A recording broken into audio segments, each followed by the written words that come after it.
আজকের বিক্ষোভ সমাবেশ এই সভার সভাপতি জনাব মহানগর শ্রমিক দলের জনাব আজাদ ভাই একে আজাদ ভাই আরো উপস্থিত আছেন ডক্টর মনিকা চক্রবর্তী সচিব জনাব শহীদুল ইসলাম। আজকে বক্তব্য সবসময় আছে আমি এই জন্য আমি জেলা শ্রমিক দল মহানগর শ্রমিক দল থেকে তরফ থেকে আমি অন্তর্বর্তীকালীন সরকারের প্রধান উনি যে চট্টগ্রাম বন্দর বা বিভিন্ন বন্দর ইজারা দিচ্ছেন চক্রান্ত করতেছেন। কাজে এই চক্রান্ত 1947 সনদে 2024 এর মধ্যে যত আন্দোলন হয়েছে আন্দোলন সমর্থন আন্দোলনের দিকে দেখতে চাই না। আপনি অতি সত্তর ডিজাইনের বন্দর যে নির্যাত পরিচালনা প্রস্তাবনা দিচ্ছেন আন্দোলন করবো এই বলে আমার বক্তব্য আমি এখানে শেষ করছি। আল্লাহ হাফেজ। বাংলাদেশ জিন্দাবাদ। শ্রমিক একথা বক্তব্য রাখেন বাংলাদেশ জাতীয়তাবাদী দলের সঙ্গে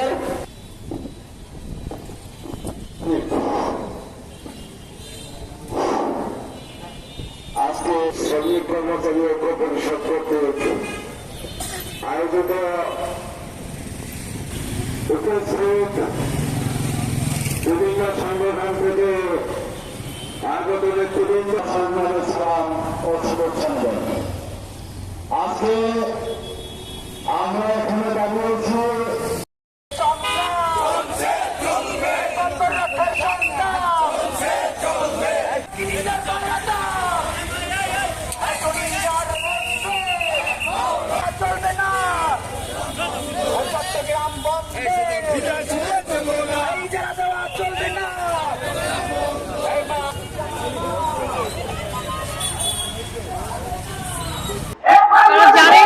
চট্টগ্রামে নিউমোরিং কন্টেইনার টার্মিনাল সেটা বন্ধের লিজ দেওয়ার জন্য অনেকদিন ধরে সরকার চেষ্টা করছে এবং গত 17 নভেম্বর লালদিয়া কন্টেইনার টার্মিনাল ইতিমধ্যে তারা লিজ দিয়ে দিয়েছে। আমরা বলতে চাই একটা 2 বছরের অন্তর্বর্তীকালীন সরকার 48 বছরের জন্য বন্দরের চুক্তি করছে। এইটা কোনো শুভ লক্ষণ না এবং এই চুক্তি জনসমক্ষে প্রকাশ করা হয়নি, জনগণের মতামত দেওয়া হয়নি। এই সরকার ম্যান্ডেটবিহীন সরকার, ইলেকশন দিয়ে চলে যাবে। তারা কেন বন্দর বিদেশি কোম্পানির কাছে লিজ দিচ্ছে যা বাংলাদেশের ইতিহাসে কোনোদিন দেওয়া হয়নি?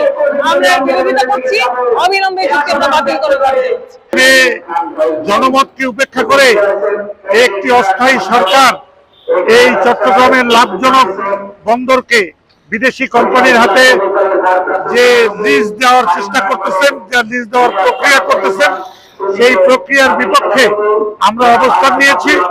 আমরা চাই যে দেশের যে প্রতিষ্ঠানগুলি আছে সেই প্রতিষ্ঠানগুলি দেশের মানুষ এটা কার্যক্রম পরিচালনা করুক, কোনো বিদেশিদের হাতে এই কার্যক্রম যেন না চলে যায়। এবং আমরা লক্ষ্য করতেছি যে একটা অস্থায়ী সরকার, একটি গণ আন্দোলনের মুখে একটি সরকার, সেই সরকার আজকে যে কার্যক্রম করতেছে এই কার্যক্রমের তাদের বৈধতা নেই এবং তারা আজকে যে কার্যক্রম করতেছে এটা আমরা মনে করি যে আওয়ামী লীগের প্রেতাত্মাও তাদের উপরে ভর করেছে। আমরা এই অবস্থান থেকে সরকারকে সরে আসার জন্য অনুরোধ করতেছি এবং যদি তা থেকে যদি সরে না আসে তাহলে সারা বাংলাদেশ ব্যাপী শ্রমজীবী মানুষের আন্দোলনের মুখে এই সরকারকে তার মূল্য দিতে হবে।